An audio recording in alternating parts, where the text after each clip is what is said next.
kaasee balaa guddaa keessa jira. Uummanni amma seerutu buqqa'ee sochiin kaleedhaan gadda taasiftanii akka dhageetti argatu godheera. Galatoomachuun barbaada. Itti aansee namni waan baay'ee dubbateera. Ila amma uma gabaaduun takka dubbadhee dhiisa. Akka amma bisaan faa himaa turanii asliin akka dubbataa ture mootummaan labsii baaseera. 2023 kan inni labsii baase jechuun labsii dhaabbata tola ooltummaatiin ala mallaqni kamiyyuu nama dhuunfaa irratti akka hin sassaabamne. Sassaabame taanaan akka fudhatu labsii baaseera. Kana jechuun just mallaqa miliyoona takkaa ol yoo darbee kaanuyyuu fudhachuu danda'a. Achi gadiyyuu fudhachuu danda'a. Kaabineen karatti fudhachuu dandeessi. Akka barbaade godhuu danda'a mootummaan. Wanni hin qabu jechuudha. Wabii hin qabu. Kanaafuu ani maal jechuu barbaade akka reef kaasan san dhaabbilee namoomaa kan mootummaan beekamtii kennee fi gibira mootummaa gabbarantu jira. Akka amma dhaabbata egeree fa'aa jechuudha. Akka Ustaaz Raayyaa Abbaa Maccaasan fa'aa isatu jira. Kun tokkoffaa akka mootummaan mallaqa si harkaan hin fudhannes gargaara. Lammaffaa akka mootummaan warra muka jiruuf mallaqa kennuudhaaf jedhee mala sitti baasee mallaqa si harkaan hin dhoyne sirraa ittisa. Inni sadaffaan amantummaadha. Ila ummanni dhaabbata kanarratti mallaqa guuree yoo mallaqni suni balaan biraayyuu kan mudatu taate namoota kanneen qabatan ummanni kun jechuudha. Namoota sanniin komachuu danda'a. Lammaffaa dhaabbata beekamaadha. Karaa salphaadhaan shakkii tokkodhaan mallaqa irra guuranii mallaqni sun akka hojiirra oolamu gochuun ni danda'ama jechuudha. Namoota baay'eetu mallaqa uummanni Oromoo 2017 yeroo Sumaaleen Oromoo buqqistarraa kaasee mallaqa ala kanaa guuramu namoota baay'eetu ittiin duroome hoteela Urjii Abbaa Shanii Finfinnee keessatti ittiin ijaare dhiiroo. Wanni lootarii fa'aa yaadattanii lootarii lammiif lammii jedhu tokko fa'aa yaadattan. Mallaqni sun hoteelatu ittiin ijaarame. Iyyeessi ala kanatti dhagaa mukatti bu'ee kaartoonii baatee dhagaa baatee baarellaa baatee mallaqa gargaarsaaf uummataaf kennu namni dhuunfaa dhimma ittiin ba'u jira. Akka siraa jetti ilaa. Deeggarsi uummata keenyaaf taasifnu yeroo hundaayyuu olaanaadha. Garuu rakkoon keenya qindoomina hin qabnu. Wal hin dhageenyu wal jala hin yaanu. Hanqinni Oromoo isa kana inni guddaan. Bakka asliin liid haa godhu deeggarsa kana liid haa godhu bakka asliin guuraa jedhetti guuraa jedhame taanaan bakka falmii hin barbaachisu. Uummata keenya haa deeggarru. Uummata keenya haa gargaaru. Wanti nuti asii arginuu fi wanti lafarra jiru dachiif samiidha. Uummanni miidhameera. Dachiin guutuun hiyyummaadha. Dachiin guutuun rakkoodha. Dachiin guutuun buqqaatii. Dachiin guutuun dhuma. Dachiin guutuun har'a bulee har'a nagayaan bulaa. Lubbuun na bultiidha. Uummanni kan keessa jiru. So ila just irratti wal falmuu caalaa gara hojiitti haa adeemamu. Namni amma amanuu danda'u uummanni Oromoo dhaabbanni amma amanuu danda'u. Ana akka siraa jetti kan eeru kama isin eertan kan hegereedha. Kan warra Ustaaz Raayyaa fa'aa jechuudha. Ustaaz Raayyaa lakkoo isaaniin jira amma asliisii erga dubbisuu dandeessa. Sambooda irratti hojjechuudha uummanni akka mallaqa guuru gochuu uummanni ala jira dubartiin alatti deettee muka keessa jirti kaan qubarraa ciranii kaan godhanii wanti uummanni kun ammoo laal har'a hin jalqabne waggaa torbaffaadha irra eega jalqabe guutuu Oromiyaa keessatti kan ta'amaa ture waan Wallaggatti kunnoo jedhamaa turetu har'a Arsii keessatti jalqabe waan Wallaggi waggaa torba dhukkeen irraa kaatee qabeenya fixatee baadiyyaa keessaa magaalatti galee ijoolleen buufata konkolaataa keessatti guddataa jirtutu har'a Arsii keessaan jalqabe kun ammootu ila daba eenyummaati daba amantiiti. Maqaa amantii maqaa eenyummaa fi maqaa shanee jedhu itti moggaasanii uummata lafarraa buqqisu jira. Nuti rakkoo uummanni keenya keessa jiru ila. Isin itti dhiyeenyaan guyyarraan an akka siraa jetti. Guyyarraan akka gaazexeessaa tokkotti warra dheengadda filannoo bahee quba irraa muraan quba nyaachisan jiran odeeffannoo qabdu suura sagalee sigee jira jechuun dhaabbata barbaadu jira waan ta'eef gargaarsa. Ammatti wanti sun na bira jiru garuu inboxii nin sakatta wantoota kanneen quba qaba waan miidiyaa irratti yoo baasne waan miidiyaan Facebook ni waan OMN restrictii itti kennee jiruuf wantoota akkasii hin baasnu sakatta'ee nan qopheessa yoo qophaa'uyyuu akka namni ergalu gochuun hin danda'ama rakkoon wantoonni akkanaa balaafamaan kun gara dhaabbilee meeniitti gaafa ergamu osoo si biran ga'inuu karatti uggura beeyta algoritmiin Facebook kun baay'ee xaxamaa ta'eera. Karattuu si harkaa mura osoo inni si biran gahin.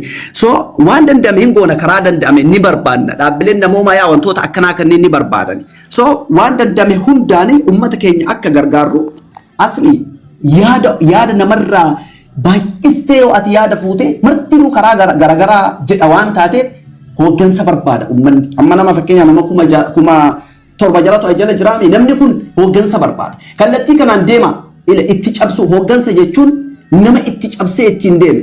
San booda uummanni duuka deema. Garuu ammoo yoo hooggansi daddaaqee jechuun yoo yaada garaagaraa kan simatu taate namni nama jala hin yaa'u. Kanaaf karaa tokkocharra qabadhuuti ittiin deemi hawaasni kunis akka gargaaramu rakkoon kunis uummata raajii ati dhugaa jettee amma akkasitti itti cabsitee uummatuuf jala ofuu sanii fi tokkoffaa suufa qabaatu qabdaa, karabaata qabaatu qabdaa, manastirii qabaatu qabdaa, birrii qabaatu qabdaa, makiinaa qabaatu qabda.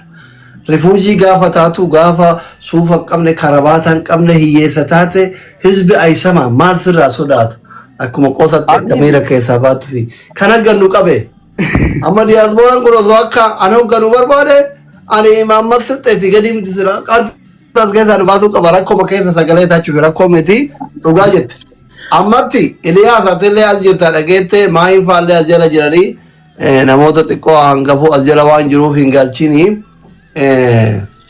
Namoonni karaa keessatti illee ijoolleen baay'een namoonni miseensa jaarmaya garaagaraa jechuun warra akka afooshaa garaagaraa keessa jiran kunniin inboksiidhaanii akka dhiibbaa goonee koree boordisitti waan garaagaraatitti waan kana erginee itti himnee uummata keenya bira akka dhaabbatan goonu NGO eeyyama qabdu NGO hawaasni beeku waldaa kamiyyuu hawaasatu hawaasa ofiitiif ijaara hawaasni kun sa'aatiin dhaabbateetiniin birriin hawaasarraa dhufa waan ta'eef manteen birrii kanaa maddii birrii kanaa hawaasarraa waan ta'eef waan amanamaa tokko akka ifaajeen keessanillee warra miidiyaallee mul'atu akka nullee warri boordii nu amanu NGO amanamaa tokko fidii isin qofaa miti komii nu komattaniif hin qabdanii yeroo hedduu miidiyaa irratti hin argamnu yoo haasofnellee namni ijoollee akka keessanii kana dhagaa malee